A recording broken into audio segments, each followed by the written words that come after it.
اللہ تعالیٰ نے قبلے سے شروع کی۔ جب نبی کریم صلی اللہ علیہ وسلم مکے میں تھے تو آپ کا قبلہ بیت المقدس تھا۔ مدینہ ہجرت کر کے آئے، تقریباً 16 یا 17 مہینے تک آپ مدینے میں بیت المقدس کی طرف قبلہ ہو کر نماز پڑھتے تھے، اور نبی کریم صلی اللہ علیہ وسلم کی خواہش تھی کہ ہمارا قبلہ کعبۃ اللہ ہو جائے۔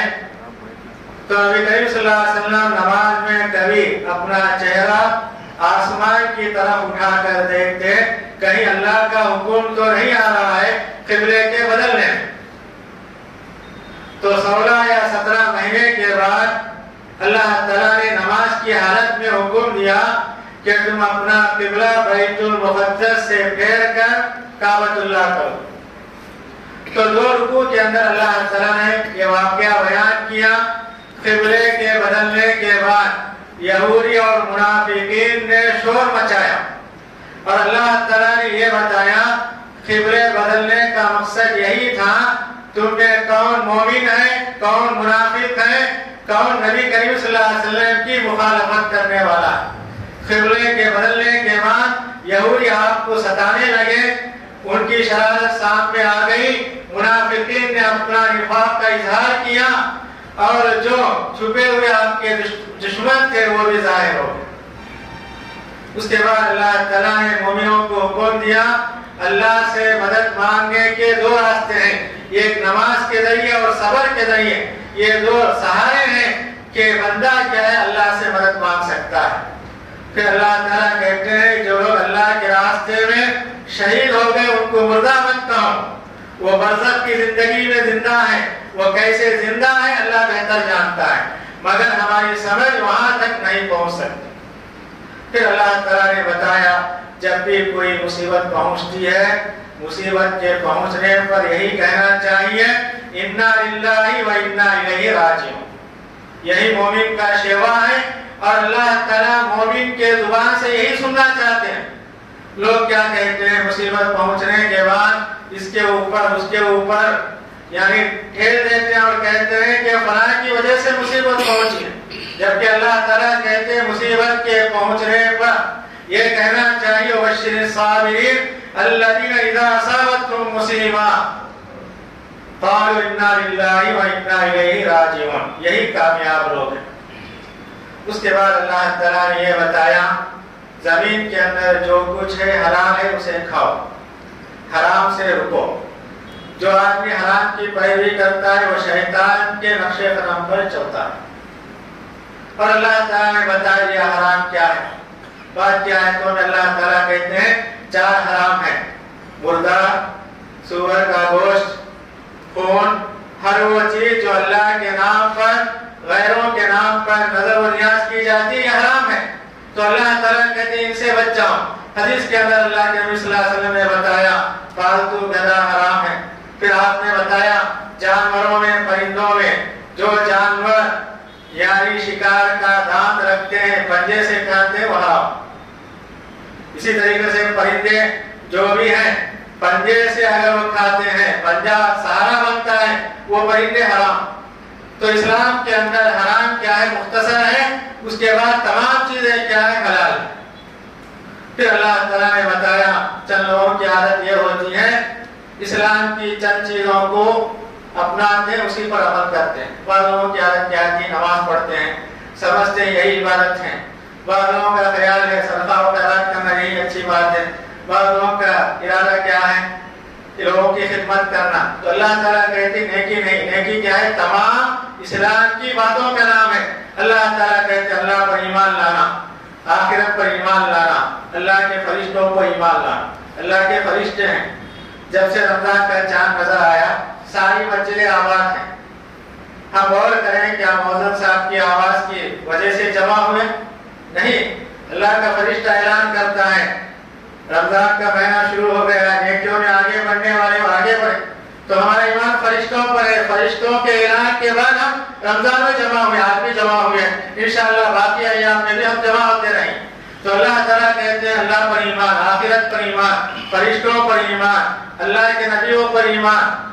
اس کے بعد اللہ تعالیٰ کہتے ہیں اپنا مال کیا ہے؟ اللہ کی محبت میں رشتہ داروں کو دو، مسکین کو دو، یتیموں کو دو، مسافر کو دو اور مانگنے والوں کو دو۔ پرانے دور کے اندر غلام تھے، اللہ تعالیٰ کہتے ہیں ان کے آزاد کرنے میں دو۔ پھر اللہ تعالیٰ کہتے ہیں نماز کی پابندی کرو، زکات دو، اپنا وعدہ پورا کرو۔ اور اس کے بعد اللہ تعالیٰ کہتے ہیں تنگی میں اور بیماری میں صبر کرو۔ اگر میدان جنگ میں جہاد کرنے کا موقع آئے تو اللہ تعالیٰ کہتے ہیں ڈٹ کر مقابلہ کرو۔ یہی کیا ہے؟ ایمان ہے، یہی کیا ہے؟ اسلامی تعلیمات ہیں۔ ان میں سے چند چیزوں پر عمل کرنے سے ہم مسلمان مومن نہیں ہوتے۔ اس کے بعد اللہ تعالیٰ نے قصاص کا حکم بتایا۔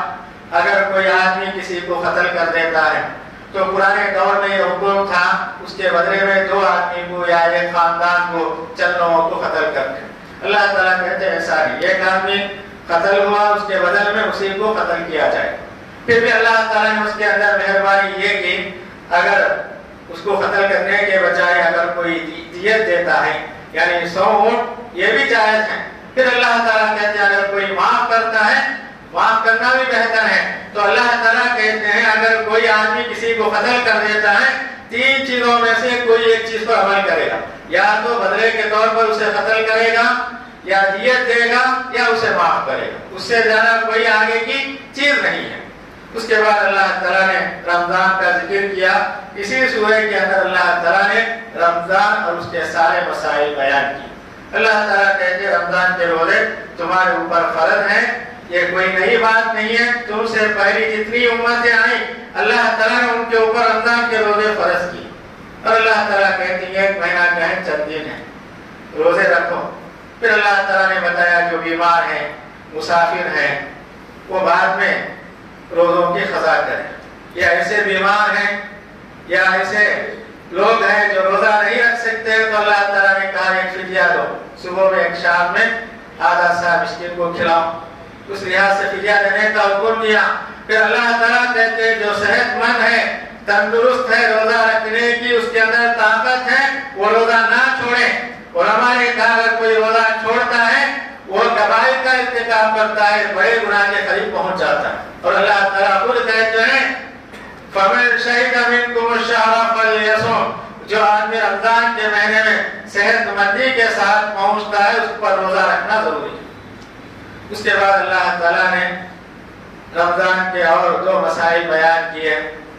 پرانے دور میں رات میں کھانا پینا جائز نہیں تھا، اسی وقت جائز تھا جب تک آدمی نہیں سوتا تھا۔ جیسے ہی سو گیا وہاں سے اس کا روزہ شروع ہو گیا۔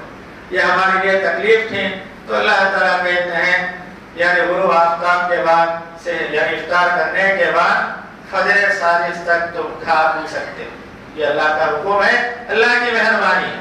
پھر اللہ تعالیٰ نے اعتکاف کا ذکر کیا، آخری عشرے میں اعتکاف کرنا، اور اللہ تعالیٰ اس کے احکام بیان کیے۔ پھر اللہ تعالیٰ نے خصوصیت کے ساتھ دعاؤں کا ذکر کیا، کیونکہ رمضان میں کیا ہے؟ دعاؤں کے قبولیت کا مہینہ ہے۔ تو اللہ تعالیٰ کہتے ہیں تمہاری دعاؤں کو میں سننے والا ہوں، کیونکہ اللہ تعالیٰ اپنے بندوں سے بالکل قریب ہے۔ پھر اللہ تعالیٰ نے اس کے بعد یہ بتایا کہ شراب جو عرب کی عام چیز تھی، شراب کے وہ رسیاں تھے، اس کے خوگر تھے، اللہ تعالیٰ فوراً حرام کرنا ان کے لیے مشکل کا سبب بن سکتی تھی۔ تو اللہ تعالیٰ نے شراب کو حرمت کرنے کے لیے 3 آیتیں نازل کی۔ ان میں سے پہلی آیت اللہ تعالیٰ نے اسی سورہ کے اندر بیان کی۔ لوگوں نے پوچھا شراب کے بارے میں اسلام کیا کہتا ہے، تو اللہ تعالیٰ کہتے ہیں شراب کے اندر فائدہ بھی ہے نقصان بھی ہے، مگر فائدے سے زیادہ کیا ہے؟ نقصان ہے۔ تو پینے والے سمجھ گئے اس کے اندر فائدہ بھی ہے نقصان بھی ہے۔ اس کے بعد کی آیتوں میں اللہ تعالیٰ نے دوسرا حکم نازل کیا، تیسرا حکم نازل کیا، بعد میں بتایا جائے گا۔ اس کے بعد اللہ تعالیٰ نے یہ بتایا کہ ماں باپ کیا ہیں؟ ہمارے بزرگ ہیں، ان کی خدمت کرنا چاہیے۔ ہمارے حلال کمائی کا سب سے پہلا اگر خرچ کے مستحق ہیں ماں باپ ہیں۔ اس کے بعد اللہ تعالیٰ نے کہا تمہارے رشتہ دار ہیں، یتیم ہیں، مسکین ہیں، ان کے اوپر صدقہ کرو۔ اس کے بعد اللہ تعالیٰ تفصیل کے ساتھ 4 رکوع کے اندر طلاق خلا کا ذکر کا اللہ تعالیٰ نے تفصیل کے ساتھ بتایا۔ شادی ایک بندھن ہے، بندھن کے بعد کبھی کیا ہے؟ آپس میں صلح ہوتی نہیں، جھگڑے پیدا ہو جاتے ہیں، رہنا مشکل ہو جاتا ہے، تو اللہ تعالیٰ نے مرد کے لیے طلاق کا حکم دیا، طلاق دی جاتی ہے جبکہ دونوں مل کر آپس میں صلح نہیں کر لیتے ہیں۔ دونوں کے دو آدمی جائیں گے صلح کرانے کی کوشش کریں گے، تب بھی صلح نہیں چلتی، محلے والے کھڑے ہوں گے، وہ بھی جمانے کی کوشش کریں گے، اگر نہیں جمتا ہے تو مرد کیا کرے گا؟ 3 مہینے میں 3 طلاق دے گا۔ تو اللہ تعالیٰ نے تفصیل کے ساتھ بیان کیا ہے، پہلے مہینے میں جبکہ عورت پاک ہو، حیض کی حالت میں نہ ہو، پہلی طلاق دے گا، شوہر کے گھر میں رہے گی۔ پھر اللہ تعالیٰ کہتے ہیں پہلی طلاق میں اسے پورا اختیار ہے، چاہے تو اپنی بیوی کو بلا لے یا دوسری طلاق دینے کی تیاری کرے۔ 2 مہینے کے اندر شوہر کو پورا اختیار ہے کہ واپس لانے کا یا چھوڑنے کا۔ اللہ تعالیٰ بار بار یہی کرتے ہیں، بلاتے ہیں دوبارہ احسان کے ساتھ بلاؤ، چھوڑتے ہیں احسان کے ساتھ چھوڑ۔ اللہ تعالیٰ ہمیں احسان کا سبب دیتے ہیں۔ جب جھگڑا ہوتا ہے، طلاق کی نوبت آتی ہے تو بیوی کی غلطیاں سناتے ہیں، اسے چھڑانے کی ساری تدبیریں کوشش کرتے ہیں، جبکہ نکاح کے وقت محلے والوں کو بلاتے ہیں، مگر طلاق اور قرآن کے وقت کوئی محلے والے کو نہیں بلاتا۔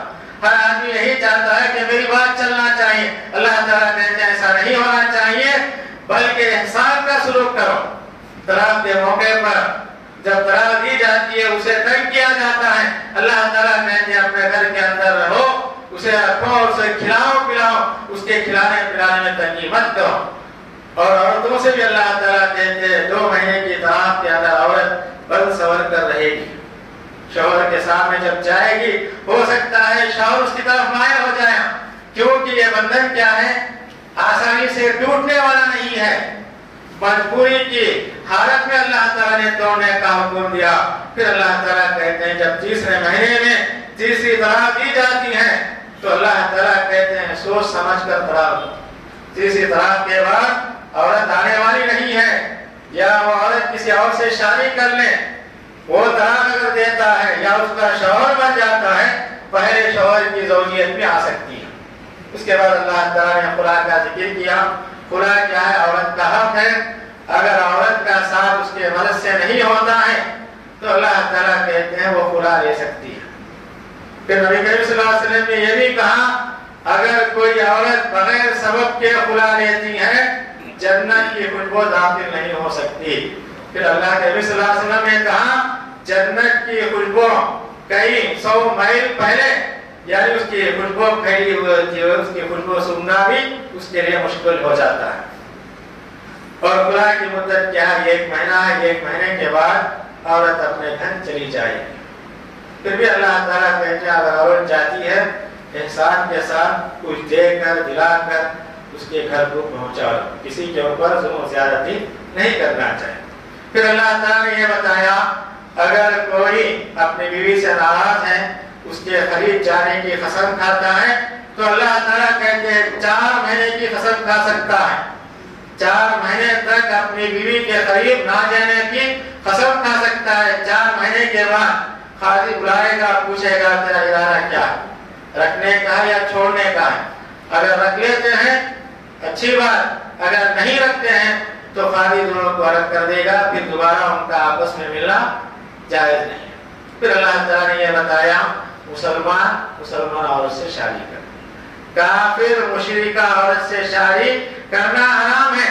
پھر اللہ تعالیٰ ولیوں سے کہتے ہیں اپنی بچیوں کا نکاح کافر مشرک مردوں سے کرنا حرام ہے، اور اللہ تعالیٰ اس کا سبب یہ بتاتے ہیں اگر ہماری بیوی کافرہ ہے، ہمارا داماد کافرہ ہے تو اللہ تعالیٰ کہتے ہیں جہنم کی طرف لے جانے، اور اللہ تعالیٰ تم کو جنت کی دعوت دیتا ہے۔ تمہارا داماد کیا ہے؟ مومن ہونا چاہیے، اور تمہاری بہو کیا ہونی چاہیے؟ مومنہ ہونا چاہیے، کیونکہ یہ چیز کیا ہے؟ جنت میں لے جانے والی چیز ہے۔ اس کے بعد اللہ تعالیٰ تفسیر کے ساتھ داؤد علیہ السلام جالوت کا واقعہ بیان کیا۔ بنی اسرائیل ایک زمانے تک موسیٰ علیہ السلام کے بعد حکومت سلطنت ان کے ہاتھ میں تھی۔ جب ان کے اندر نافرمانیاں زیادہ ہو گئی تو اللہ تعالیٰ ان کے ہاتھ سے حکومت کو چھین لیا، غیروں کو ان کے اوپر کیا ہے مسلط کر دیا۔ اس زمانے میں جو پیغمبر تھے بنی اسرائیل ان کے پاس جا کر شکایت کیا، آپ اللہ سے دعا کیجئے اللہ تعالیٰ ہمیں ایک بادشاہ عطا کیا کرے، ہم اس کے ساتھ مل کر ہم اپنے دشمنوں سے مقابلہ کریں۔ ان کے پیغمبر نے کہا تم ان سے قتال نہیں کر سکتے، تمہارے اندر طاقت نہیں ہے، تم بزدل قوم ہو۔ ان لوگوں نے کہا ہم طاقت سے لڑیں گے کیونکہ ہم مجبور ہیں۔ انہوں نے اللہ سے دعا کی تو اللہ تعالیٰ نے کہا طالوت ان کا بادشاہ ہوگا۔ جب بادشاہ طالوت کو بنایا گیا ان لوگوں نے اعتراض کیا ایک معمولی فقیر آدمی ہمارا بادشاہ کیسا ہو سکتا ہے؟